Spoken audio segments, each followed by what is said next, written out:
नमस्कार मित्रांनो, मी मनोहर गुरुजी.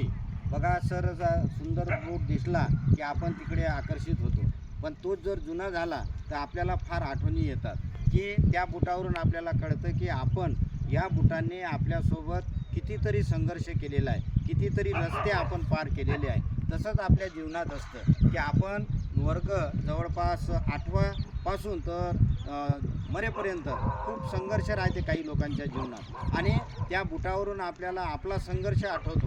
आज जर आपल्याला यश मिळालं, आज चांगल्या हुद्द्यावर आपण आलो, परंतु जुना काळ जर आठवला तर आपल्याला आपलं जे संघर्षमय जीवन आहे हे संपूर्ण डोळ्यासमोर येतं. आणि म्हणून काय करायचं असतं की त्या संघर्षामध्ये जे काही बुटासारखं ज्यांनी सहकार्य केलेलं असते, ज्या लोकांनी संघर्षामध्ये खरोखरच, जे मित्र असो, सोयरे असो, धायरे असो, किंवा जे काही उच्च पदस्थ लोक असो, ते शिक्षक असो, यांनी जे जे मार्गदर्शन केलेलं असतं त्याची आठवण आपल्याला येत असते. म्हणून बुटासारखा संघर्ष आपण केलेला असतो, आणि म्हणून या संघर्षाची आठवण आपल्या आयुष्यात ठेवा आणि आपलं जीवन आनंदीमय करा. व्हिडिओ आवडल्यास लाईक करा, शेअर करा. सगळं धन्यवाद.